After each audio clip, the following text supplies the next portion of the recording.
The Great Gatsby. Chapter 9. After 2 years I remember the rest of that day, and that night and the next day, only as an endless drill of police and photographers and newspaper men in and out of Gatsby's front door. A rope stretched across the main gate, and a policeman by it kept out the curious, but little boys soon discovered that they could enter through my yard, and there were always a few of them clustered open-mouthed about the pool. Someone with a positive manner, perhaps a detective, used the expression madman as he bent over Wilson's body that afternoon, and the adventitious authority of his voice set the key for the newspaper reports next morning. Most of those reports were a nightmare, grotesque, circumstantial, eager, and untrue. When Michaelis's testimony at the inquest brought to light Wilson's suspicions of his wife, I thought the whole tale would shortly be served up in racy pasquinade. But Catherine, who might have said anything, didn't say a word. She showed a surprising amount of character about it too. Looked at the coroner with determined eyes under that corrected brow of hers, and swore that her sister had never seen Gatsby, that her sister was completely happy with her husband, that her sister had been into no mischief whatever. She convinced herself of it, and cried into her handkerchief, as if the very suggestion was more than she could endure. So Wilson was reduced to a man deranged by grief, in order that the case might remain in its simplest form, and it rested there. But all this part of it seemed remote and unessential. I found myself on Gatsby's side, and alone. From the moment I telephoned news of the catastrophe to West Egg Village, every surmise about him and every practical question was referred to me. At first I was surprised and confused. Then, as he lay in his house and didn't move or breathe or speak, hour upon hour, it grew upon me that I was responsible, because no one else was interested. Interested, I mean, with that intense personal interest to which everyone has some vague right at the end. I called up Daisy half an hour after we found him, called her instinctively and without hesitation. But she and Tom had gone away early that afternoon, and taken baggage with them, left no address, no box, say when they'd be back, no bow, any idea where they are. How I could reach them, I don't know, can't say. I wanted to get somebody for him. I wanted to go into the room where he lay and reassure him. I'll get somebody for you, Gatsby. Don't worry. Just trust me, and I'll get somebody for you. Meyer Wolfsham's name wasn't in the phone book. The butler gave me his office address on Broadway, and I called information. But by the time I had the number, it was long after 5, and no one answered the phone. Will you ring again? I've rung 3 times. It's very important. Sorry. I'm afraid no one's there. I went back to the drawing-room, and thought for an instant that they were chance visitors, all these official people who suddenly filled it. But though they drew back the sheet and looked at Gatsby with shocked eyes, his protest continued in my brain. Look here, old sport, you've got to get somebody for me. You've got to try hard. I can't go through this alone. Someone started to ask me questions, but I broke away, and going upstairs, looked hastily through the unlocked parts of his desk. He'd never told me definitely that his parents were dead. But there was nothing, only the picture of Dan Cody, a token of forgotten violence, staring down from the wall. Alti. Next morning I sent the butler to New York with a letter to Wolfsham, which asked for information and urged him to come out on the next train. That request seemed superfluous when I wrote it. I was sure he'd start when he saw the newspapers, just as I was sure there'd be a wire from Daisy before noon. But neither a wire nor Mr. Wolfsham arrived, No one arrived except more police and photographers and newspaper men. When the butler brought back Wolfsheim's answer, I began to have a feeling of defiance, of scornful solidarity between Gatsby and me against them all.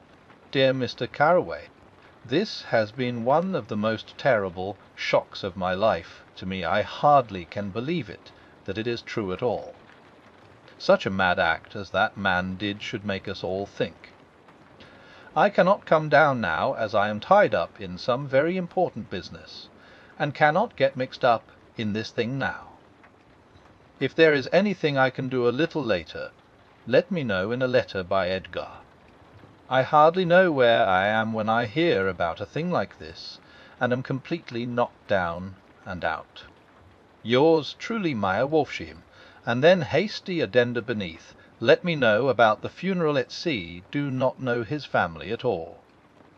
When the phone rang that afternoon, and long distance said Chicago was calling, I thought this would be Daisy at last. But the connection came through as a man's voice, very thin and far away. This is Slagle speaking. Wes. The name was unfamiliar. Hill of a note, isn't it? Get my wire. There haven't been any wires. Young Parky's in trouble, he said rapidly. Thee picked him up when he handed the bonds over the counter. They got a circular from New York, giving them the numbers just 5 minutes before. What do you know about that hay? You never can tell in these hick towns. Hello. I interrupted breathlessly. Look here, this isn't Mr. Gatsby. Mr. Gatsby's dead. There was a long silence on the other end of the wire, followed by an exclamation Z, then a quick squawk as the connection was broken. I think it was on the third day that a telegram signed Henry C. Gatz arrived from a town in Minnesota. It said only that the sender was leaving immediately and to postpone the funeral until he came. It was Gatsby's father, a solemn old man, very helpless and dismayed, bundled up in a long cheap ulster against the warm September day. His eyes leaked continuously with excitement, and when I took the bag and umbrella from his hands, he began to pull so incessantly at his sparse grey beard that I had difficulty in getting off his coat. He was on the point of collapse, so I took him into the music room and made him sit down while I sent for something to eat. But he wouldn't eat, and the glass of milk spilled from his trembling hand. I saw it in the Chicago newspaper, he said. It was all in the Chicago newspaper. I started right away. I didn't know how to reach you. His eyes, seeing nothing, moved ceaselessly about the room. It was a madman, he said. He must have been mad. Wouldn't you like some coffee? I urged him. I don't want anything. I'm all right now, Mr. Carraway. Well, I'm all right now. Where have they got Jimmy? I took him into the drawing-room, where his son lay, and left him there. Some little boys had come up on the steps, and were looking into the hall. When I told them who had arrived, they went reluctantly away. After a little while Mr. Gatz opened the door and came out, his mouth ajar, his face flushed slightly, his eyes leaking isolated and unpunctual tears. He had reached an age where death no longer has the quality of ghastly surprise, and when he looked around him now, for the first time, and saw the height and splendour of the hall, and the great rooms opening out from it into other rooms, his grief began to be mixed with an awed pride. I helped him to a bedroom upstairs. While he took off his coat and vest, I told him that all arrangements had been deferred until he came. I didn't know what you'd want, Mr. Gatsby. Gatz is my name. Mr. Gatz. I thought you might want to take the body west. He shook his head. Jimmy always liked it better down east. He rose up to his position in the east. Were you a friend of my boy's, mister? We were close friends. He had a big future before him, you know. He was only a young man, but he had a lot of brain power here. He touched his head impressively, and I nodded. If he'd have lived, he'd have been a great man. A man like James J. He'd have helped build up the country. That's true, I said uncomfortably. He fumbled at the embroidered coverlet, trying to take it from the bed, and lay down stiffly, was instantly asleep. That night an obviously frightened person called up, and demanded to know who I was before he would give his name. "This is Mr. Carraway," I said. "Oh." He sounded relieved. "This is Klipspringer." I was relieved too, for that seemed to promise another friend at Gatsby's grave. I didn't want it to be in the papers and draw a sightseeing crowd, so I'd been calling up a few people myself. They were hard to find. "The funeral's tomorrow," I said. 3:00 here at the house. "I wish you'd tell anybody who'd be interested." "Oh, I will," he broke out hastily. "Of course I'm not likely to see anybody, but if I do—" His tone made me suspicious. "Of course you'll be there yourself." "Well, I'll certainly try. What I called up about is—" "Wait a minute," I interrupted. "How about saying you'll come?" "Well, the fact is—" "The truth of the matter is that I'm staying with some people up here in Greenwich, and they rather expect me to be with them tomorrow. In fact, there's a sort of picnic or something. Of course I'll do my best to get away." I ejaculated an unrestrained "Hoo-paw," and he must have heard me, for he went on nervously. "What I called up about was a pair of shoes I left there. I wonder if it'd be too much trouble to have the butler send them on. You see, they're tennis shoes, and I'm sort of helpless without them. My address is care of B.F." I didn't hear the rest of the name, because I hung up the receiver. After that I felt a certain shame for Gatsby. One gentleman to whom I telephoned implied that he had got what he deserved.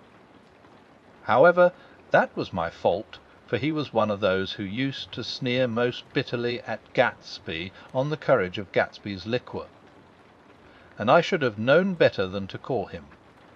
The morning of the funeral I went up to New York to see Meyer Wolfsheim. I couldn't seem to reach him any other way. The door that I pushed open, on the advice of an elevator boy, was marked "The Swastika Holding Company," and at first there didn't seem to be anyone inside. But when I'd shouted "Hello!" several times in vain, an argument broke out behind a partition, and presently a lovely Jewess appeared at an interior door and scrutinized me with black hostile eyes. "Nobody's in," she said. "Mr. Wolfsheim's gone to Chicago." The first part of this was obviously untrue, for someone had begun to whistle "The Rosary" tunelessly inside. "Please say that Mr. Carraway wants to see him. I can't get him back from Chicago, can I?" At this moment a voice, unmistakably Wolfsheim's, called "Stella" from the other side of the door. "Leave your name on the desk," she said quickly. "I'll give it to him when he gets back, but I know he's there." She took a step toward me and began to slide her hands indignantly up and down her hips.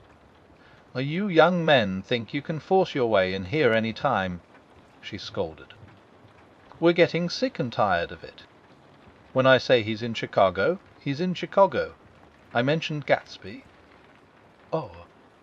She looked at me over again. "Will you just? What was your name?" She vanished. In a moment Meyer Wolfsheim stood solemnly in the doorway, holding out both hands.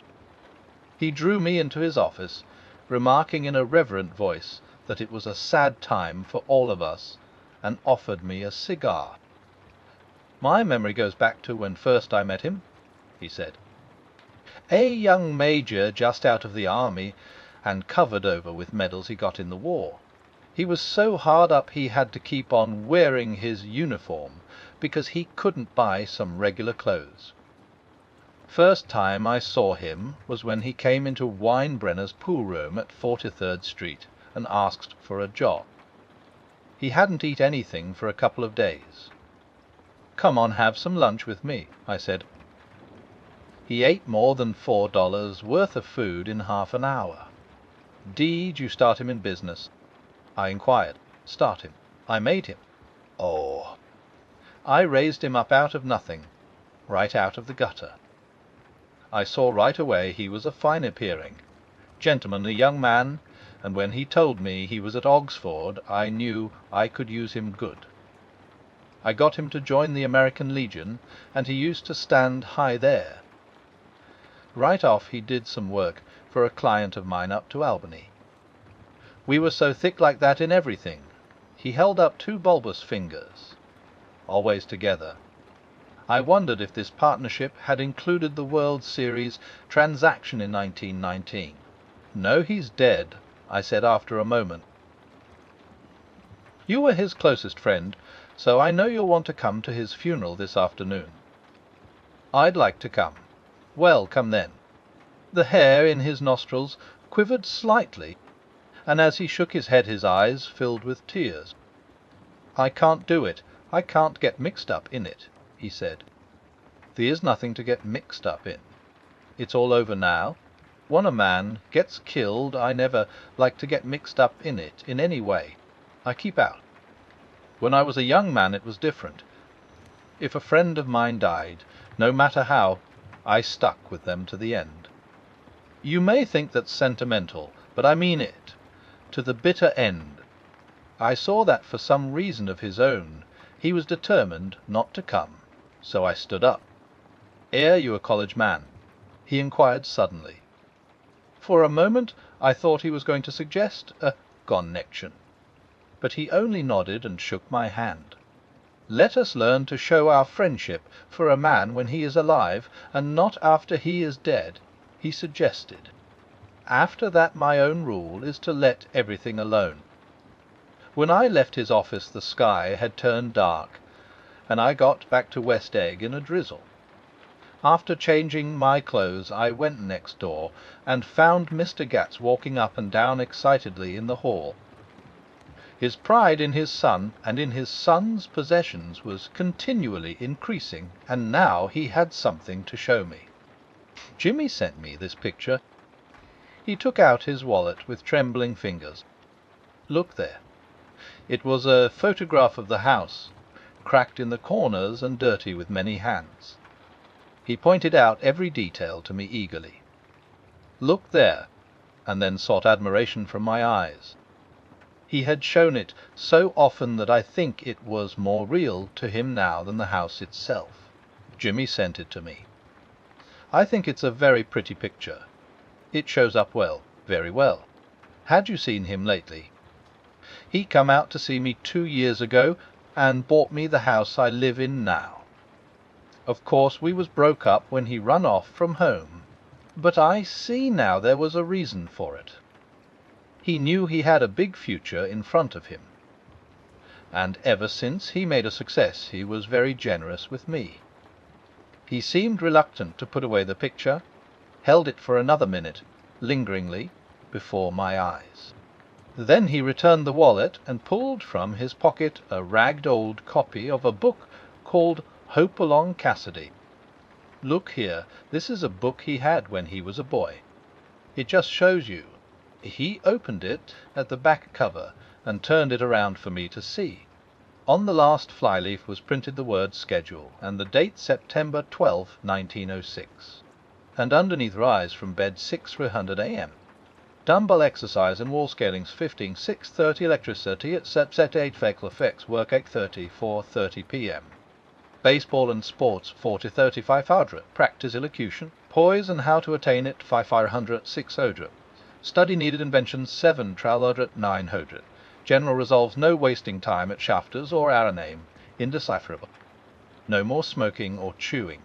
Bath every other day, read one improving book or magazine per week, save 5 fadost out, crossed owl 300 per week, be better to parents.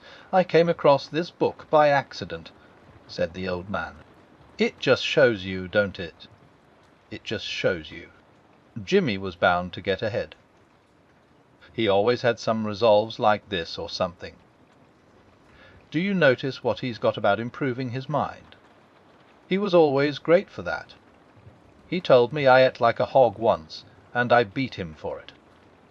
He was reluctant to close the book, reading each item aloud, and then looking eagerly at me. I think he rather expected me to copy down the list for my own use. A little before 3 the Lutheran minister arrived from Flushing, and I began to look involuntarily out the windows for other cars. So did Gatsby's father. And as the time passed and the servants came in and stood waiting in the hall, his eyes began to blink anxiously, and he spoke of the rain in a worried, uncertain way. The minister glanced several times at his watch, so I took him aside and asked him to wait for half an hour. But it wasn't any use. Nobody came. About 5 o'clock our procession of 3 cars reached the cemetery and stopped in a thick drizzle beside the gate. First a motor hearse, horribly black and wet, then Mr. Gats and the minister, and me in the limousine, and a little later 4 or 5 servants and the postman from West Egg in Gatsby's station wagon, all wet to the skin. There, as we started through the gate into the cemetery, I heard a car stop, and then the sound of someone splashing after us over the soggy ground. I looked around. It was the man with OLED glasses, whom I had found marvelling over Gatsby's books in the library one night 3 months before. I'd never seen him since then. I don't know how he knew about the funeral, or even his name.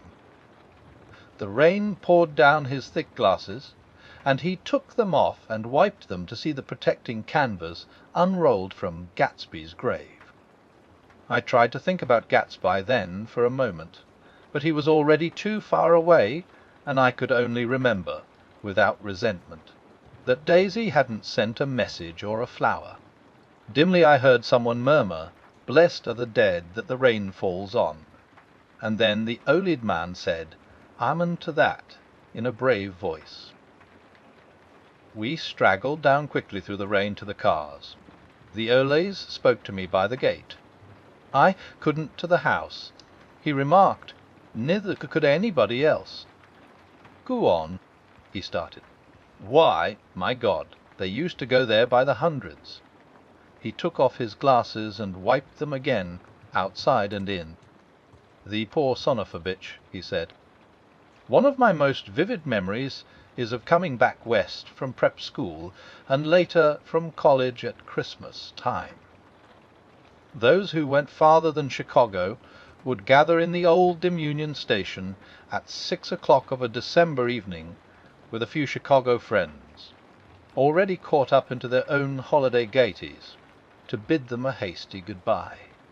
I remember the fur coats of the girls returning from Miss Thizodat's, and the chatter of frozen breath, and the hands waving overhead as we caught sight of old acquaintances, and the matchings of invitations. "Are you going to the Ordways?" The hearses, the Schultzes, and the long green tickets clasped tight in our gloved hands. And last the murky yellow cars of the Chicago, Milwaukee and St. Paul Railroad, looking cheerful as Christmas itself on the tracks, beside the gate, when we pulled out into the winter night, and the real snow, our snow, began to stretch out beside us and twinkle against the windows, and the dim lights of small Wisconsin stations moved by. A sharp wild brace came suddenly into the air. We drew in deep breaths of it as we walked back from dinner through the cold vestibules, unutterably aware of our identity with this country for one strange hour, before we melted indistinguishably into it again. That's my Middle West. Not the wheat or the prairies or the lost Swede towns, but the thrilling returning trains of my youth, and the street lamps and sleigh bells in the frosty dark, and the shadows of holly wreaths thrown by lighted windows on the snow. I am part of that, a little solemn with the feel of those long winters. a little complacent from growing up in the Carraway house, in a city where dwellings are still called, through decades, by a family's name. I see now that this has been a story of the West, after all. Tom and Gatsby, Daisy and Jordan and I were all Westerners, and perhaps we possessed some deficiency in common which made us subtly unadaptable to Eastern life. Even when the East excited me most, even when I was most keenly aware of its superiority to the bored, sprawling, swollen towns beyond the Ohio, with their interminable inquisitions which spared only the children and the very old, even then it always for me a quality of distortion. West Egg, especially, still figures in my more fantastic dreams. I see it as a night scene, by El Grecoco, 100 houses, at once conventional and grotesque, crouching under a sullen, overhanging sky and a lustreless moon. In the foreground 4 solemn men in dress suits are walking along the sidewalk with a stretcher on which lies a drunken woman in a white evening dress. Her hand, which dangles over the side, sparkles cold with jewels. Gravely the men turn in at a house, the wrong house. But no one knows the woman's name, and no one cares.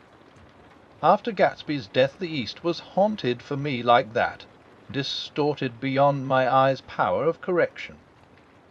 So when the blue smoke of brittle leaves was in the air, and the wind blew the wet laundry stiff on the line, I decided to come back home. There was one thing to be done before I left, an awkward, unpleasant thing that perhaps had better have been let alone. But I wanted to leave things in order and not just trust that obliging and indifferent sea to sweep my refuse away. I saw Jordan Baker and talked over and around what had happened to us together, and what had happened afterward to me, and she lay perfectly still, listening, in a big chair. She was dressed to play golf, and I remember thinking she looked like a good illustration, her chin raised a little jauntily, her hair the colour of an autumn leaf, her face the same brown tint as the fingerless glove on her knee. When I had finished, she told me without comment that she was engaged to another man. I doubted that, though there were several she could have married at a nod of her head, but I pretended to be surprised. For just a minute I wondered if I wasn't making a mistake, then I thought it all over again quickly, and got up to say good-bye. "Nevertheless you did throw me over," said Jordan suddenly. "You threw me over on the telephone.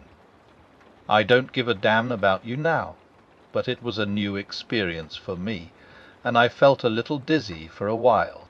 We shook hands. "Oh, and do you remember," she added, "a conversation we had once about driving a car?" "Well, not exactly." "You said a bad driver was only safe until she met another bad driver. Well, I met another bad driver, didn't I? I mean, it was careless of me to make such a wrong guess. I thought you were rather an honest, straightforward person. I thought it was your secret pride." "I'm 30," I said. "I'm 5 years too old to lie to myself and call it honour." She didn't answer. That angry and half in love with her, and tremendously sorry, I turned away. One afternoon late in October I saw Tom Buchanan. He was walking ahead of me along Fifth Avenue in his alert, aggressive way, his hands out a little from his body, as if to fight off interference, his head moving sharply here and there, adapting itself to his restless eyes. Just as I slowed up to avoid overtaking him, he stopped and began frowning into the windows of a jewellery store. Suddenly he saw me and walked back, holding out his hand. "What's the matter, Nick? Do you object to shaking hands with me?" "Wes, you know what I think of you." "You're crazy, Nick," he said quickly. "Crazy as hell. I don't know what's the matter with you." "Tom," I inquired, "what did you say to Wilson that afternoon?" He stared at me without a word, and I knew I had guessed right about those missing hours. I started to turn away, but he took a step after me and grabbed my arm. I told him the truth, he said. He came to the door while we were getting ready to leave, and when I sent down word that we weren't in, he tried to force his way upstairs. He was crazy enough to kill me if I hadn't told him who owned the car. His hand was on a revolver in his pocket every minute he was in the house. He broke off defiantly. What if I did tell him? That fellow had it coming to him. He threw dust into your eyes, just like he did in Daisy's, but he was a tough one. He ran over Myrtle like you'd run over a dog, and never even stopped his car. There was nothing I could say, except the one unutterable fact that it wasn't true.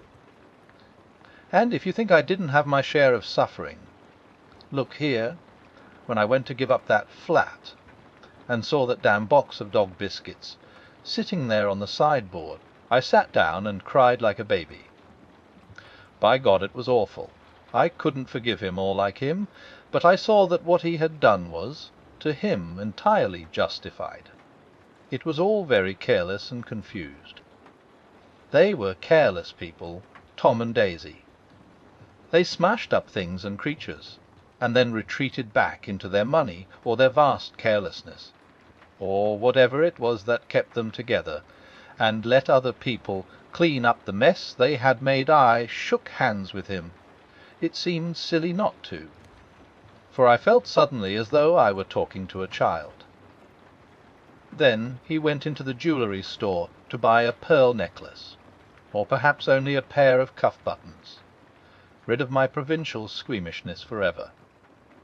Gatsby's house was still empty when I left. The grass on his lawn had grown as long as mine. One of the taxi drivers in the village never could fare past the entrance gate without stopping for a minute and pointing inside.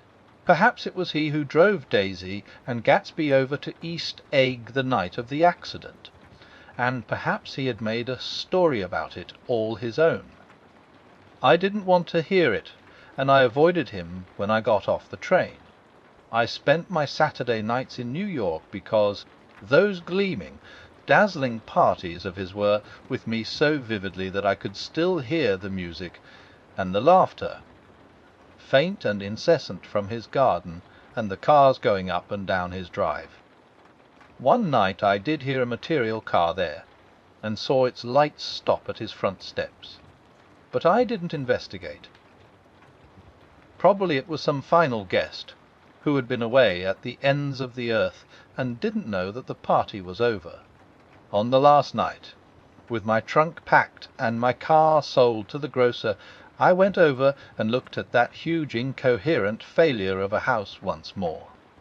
On the white steps an obscene word, scrawled by some boy with a piece of brick, stood out clearly in the moonlight, and I erased it, drawing my shoe raspingly along the stone. Then I wandered down to the beach and sprawled out on the sand. Most of the big shore places were closed now, and there were hardly any lights except the shadowy, moving glow of a ferry boat across the Sound. And as the moon rose higher, the inessential houses began to melt away, until gradually I became aware of the old island here that flowered once for Dutch sailors. Ice, a fresh, green breast of the New World. Its vanished trees, the trees that had made way for Gatsby's house, had once pandered in whispers to the last and greatest of all human dreams.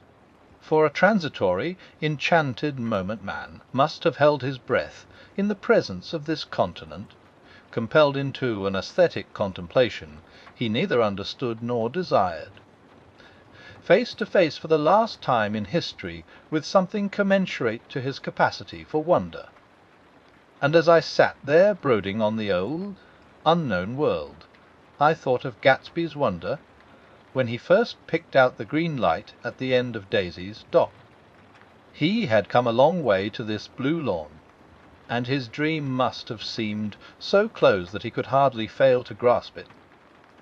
He did not know that it was already behind him, somewhere back in that vast obscurity beyond the city, where the dark fields of the Republic rolled on under the night. Gatsby believed in the green light, the orgiastic future that year by year recedes before us. It eluded us then, but that's no matter. Tomorrow we will run faster, stretch out our arms further and one fine morning. So we beat on, boats against the current, borne back ceaselessly into the past.